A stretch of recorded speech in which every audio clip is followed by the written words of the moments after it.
Anda menyaksikan News Update pukul 16 waktu Indonesia Barat. Hasil survei SMRC terbaru menunjukkan tingkat elektabilitas cagup petahana Basuki Cahayapurnama atau Ahok masih unggul jauh dari dua pesaingnya. Selain itu, karakter kepemimpinan Ahok juga dinilai responden masih lebih baik dari Agus dan Anies. Survei yang dilakukan pada awal Oktober 2016 ini, elektabilitas Ahok mencapai 44,4%, Agus dan Anies masing-masing 22,3% dan 19,9%. Dari sisi karakter kepemimpinan, berdasarkan survei Ahok juga masih unggul dibanding Agus dan Anies, dan berikut hasil survei selengkapnya.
Pemirsa, 2 tahun sudah Jokowi JK memimpin Indonesia. Dalam kurun waktu itu, kerjasama dengan dunia internasional berkembang pesat.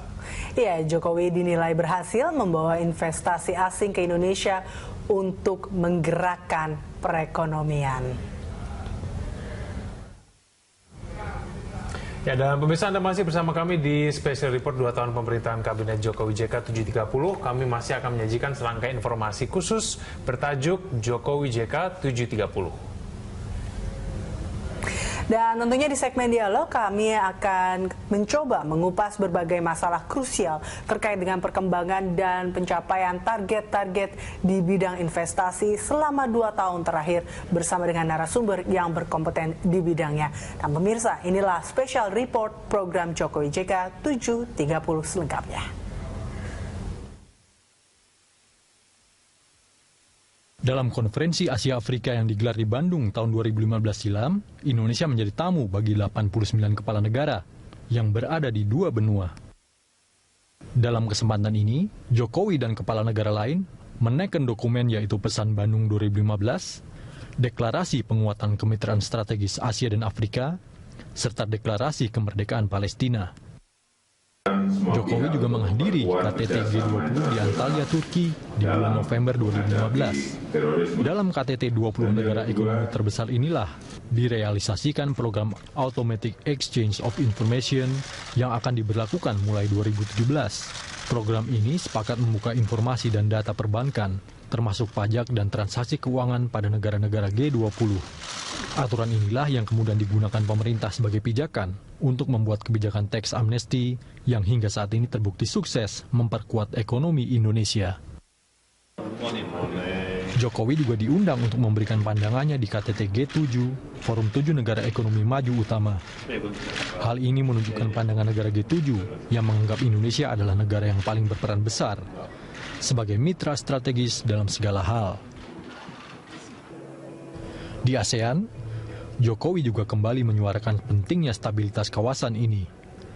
Terlebih sebagai negara terbesar, Indonesia menjadi sentral dan contoh keberhasilan bagi negara-negara tetangga.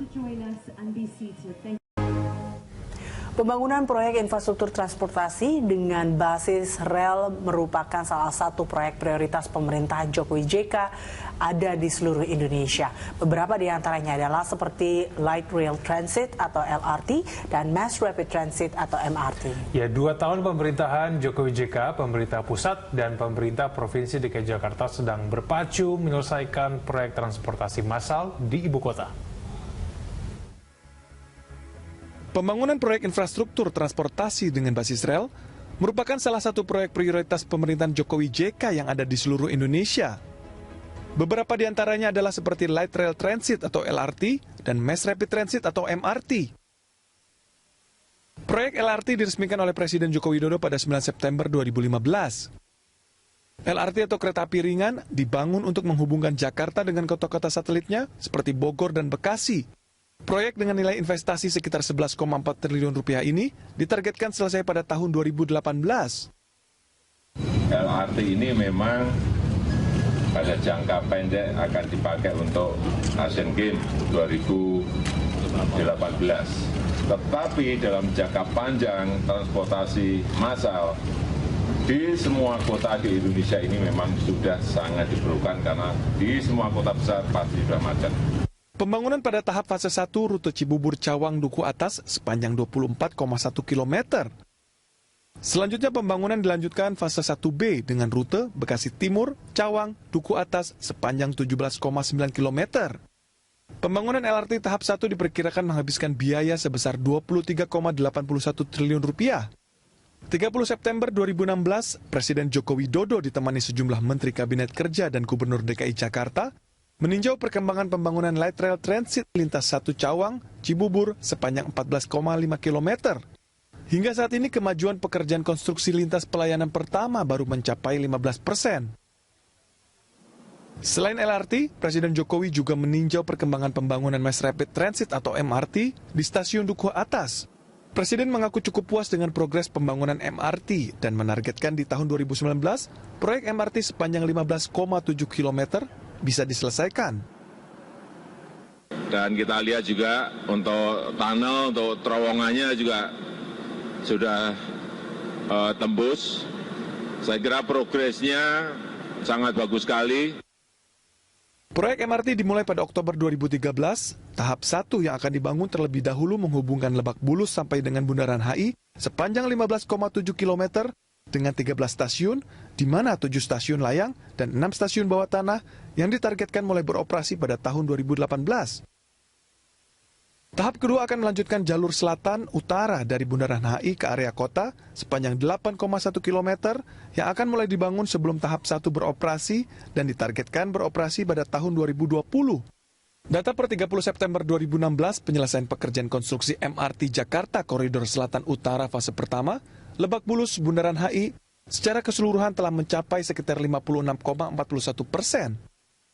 Dengan rincian secara garis besar untuk pekerjaan proyek pada depo dan struktur layang telah menyelesaikan 38,49% dan struktur bawah tanah sebesar 74,49%. Pembangunan MRT dan LRT mengalami beberapa kendala, salah satunya adalah fasilitas umum yang banyak dilalui oleh pembangunan proyek tersebut. Walaupun banyak hambatan dalam pengerjaan proyek, kedua fasilitas angkutan massal itu diharapkan selesai tepat waktu. Tim Liputan, Berita 1. Ya, 13 jurus ekonomi ala Jokowi telah mereformasi ratusan peraturan yang dinilai menyulitkan pelaku usaha. Menteri Keuangan Sri Mulyani Indrawati menegaskan bahwa pemerintah ingin memastikan bahwa Indonesia adalah tempat yang bagus untuk menjalankan bisnis. Ya, namun staf khusus Wakil Presiden Bidang Ekonomi dan Keuangan Wijayanto Samirin menilai 13 jurus ekonomi ala Jokowi baru menyentuh permukaan dan belum menyeluruh. Presiden Joko Widodo telah mengeluarkan 13 paket kebijakan ekonomi. 13 jurus ekonomi ala Jokowi itu merupakan wujud konkret komitmen yang kuat dari pemerintah terhadap reformasi struktural di dalam negeri.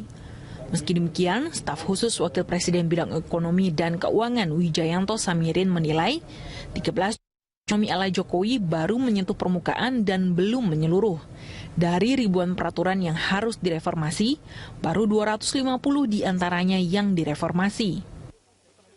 13 paket kebijakan itu mereform kira-kira 250 peraturan. Padahal di Indonesia ini beberapa sumber menyebutkan ada puluhan ribu regulasi yang harus direform. Jadi ini hanya menyentuh ujung dari gunung es yang besar. Alasan yang kedua adalah 13 paket kebijakan itu berdampak menengah dan jangka panjang. Jadi kalaupun itu belum terasa sekarang. Ya, belum terasa sekarang. Seperti misalnya beberapa paket kebijakan, itu masih harus digodok untuk dikeluarkan regulasi turunannya. Banyak juga yang melibatkan Pemda. Bagaimana mengenforce apa yang baik yang dikeluarkan di pusat ini di pemerintah daerah. Tentunya butuh waktu. Dan ada Satgas juga kan ya, percepatan dan efektivitas pelaksanaan kebijakan ekonomi. Terdiri dari 4 kelompok kerja. Ini efektivitas efektif sekali karena ini terbagi dalam 4 task force yang masing-masing mempunyai tugas yang sangat jelas. Delivery-nya konkret. Ada meeting rutin 2 mingguan tiap bulanan dipimpin oleh Menko Perekonomian. Saya beberapa kali hadir dalam meeting itu dan melihat pemantauan atas progres itu sangat bagus. Dan yang menarik adalah dalam meeting-meeting itu pihak swasta juga ikut dilibatkan. Jadi mereka bisa memberi masukan, memberi masukan dan mereka tahu langsung apa yang sedang dipikirkan dan sehingga mereka bisa menyebarkan kepada kalangan dunia usaha.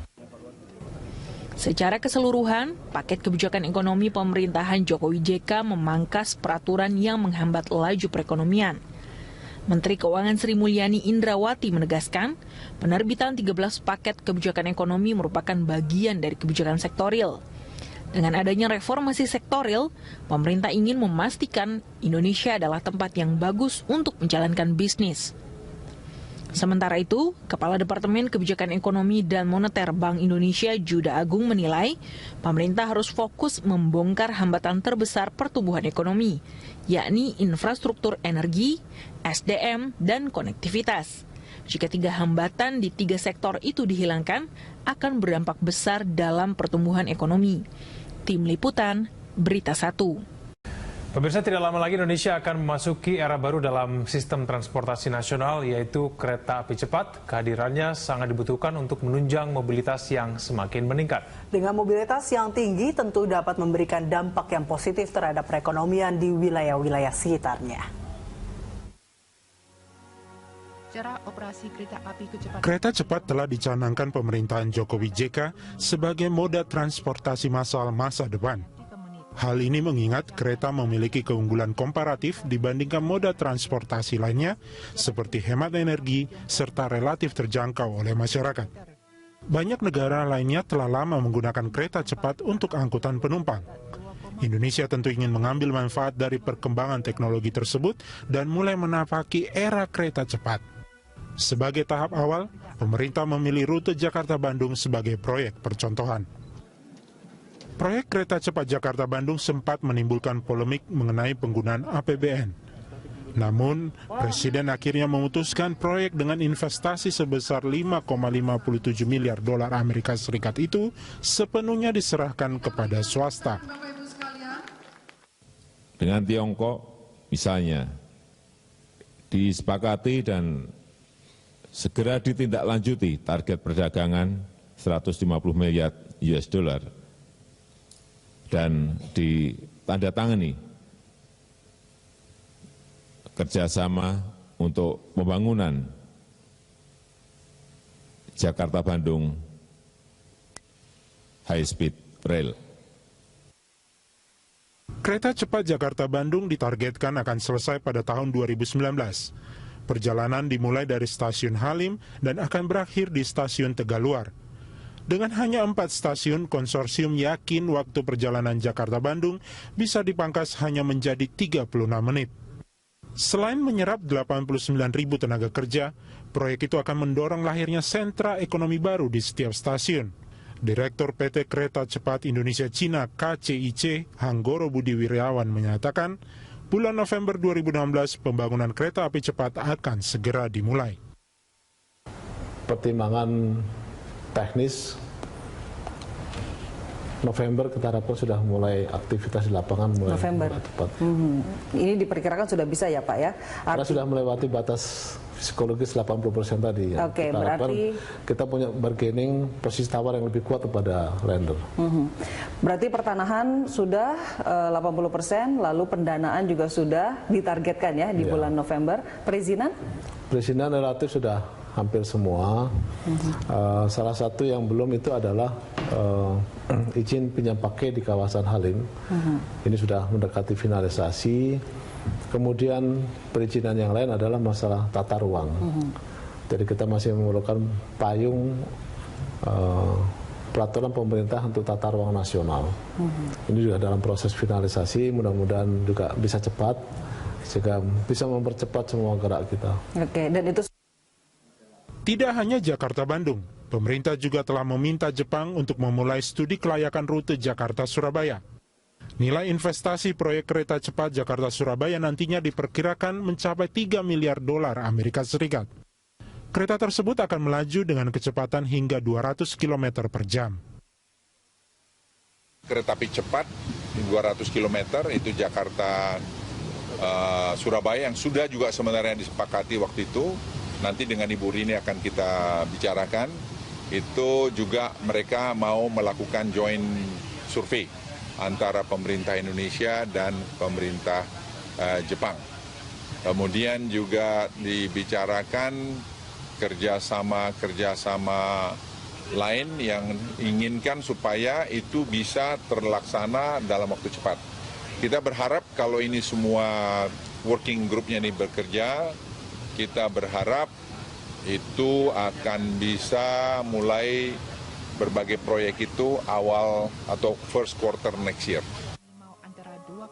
Nantinya, dengan kereta api cepat Jakarta-Surabaya, perjalanan antara kedua kota itu hanya membutuhkan waktu 6 jam.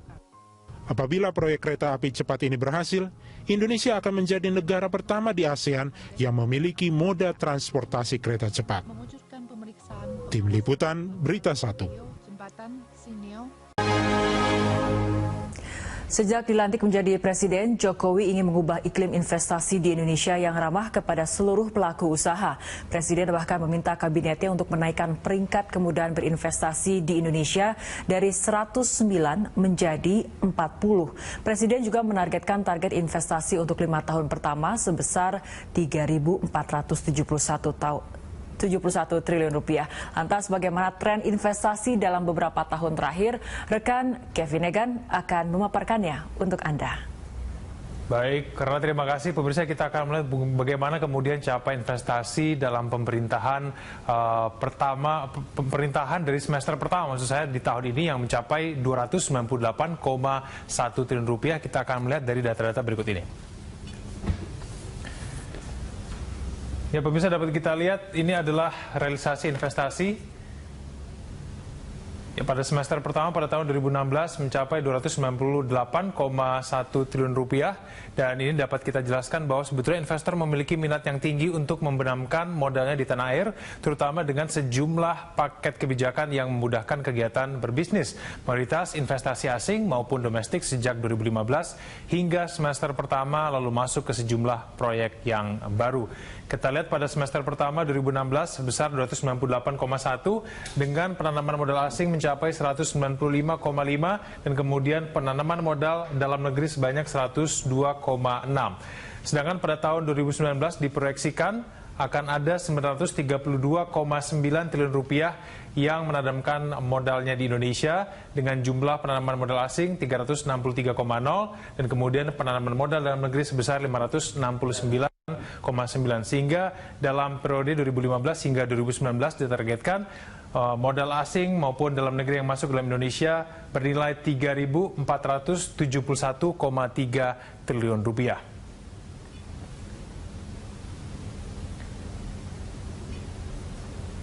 Ya, dan kemudian kita lihat terdapat 4 sektor usaha yang menjadi favorit investor asing maupun dalam negeri dalam pengolahan atau manufaktur, jasa, tanaman pangan dan juga perkebunan serta pertambangan. Industri manufaktur menerima aliran dana investasi terbesar. Nah, sayangnya aliran dana investasi ini belum mampu mendongkrak kinerja industri manufaktur non-migas secara signifikan. Bahkan pertumbuhan industri manufaktur hanya mencapai 4,46% pada kuartal pertama yang lalu, jauh di bawah realisasi setahun sebelumnya 5,2% atau di bawah pertumbuhan ekonomi kuartal pertama 4,92%. Untuk pertama kalinya pertumbuhan industri manufaktur berada di bawah pertumbuhan ekonomi. Sejak 2012, industri manufaktur selalu tumbuh di atas PDB pada awal tahun. Sementara pertumbuhan industri kuartal kedua diprediksi stagnan. Tahun ini pertumbuhan industri manufaktur non-migas ditargetkan sebesar 5%. Namun dampak dari kebijakan percepatan dwelling time, perampingan aturan membuka usaha hingga pengucuran dana pembangunan infrastruktur juga diyakini bisa mendorong industri tumbuh semakin cepat. Ya, kemudian kita lihat pemirsa, Jawa Barat, Jawa Timur, DKI Jakarta, dan Banten menjadi lokasi investasi favorit para investor. Jawa Barat mengungguli Jawa Timur, DKI Jakarta, dan juga Banten. Nah, pemerintah memberikan fasilitas kemudahan investasi langsung, konstruksi atau klik yang diluncurkan pada awal tahun ini dan masuk dalam paket kebijakan ekonomi dalam rangka memudahkan investor memulai bisnis. Itulah kemudian beberapa data ekonomi yang dapat menunjukkan bahwa investasi di Indonesia terus mengalami peningkatan.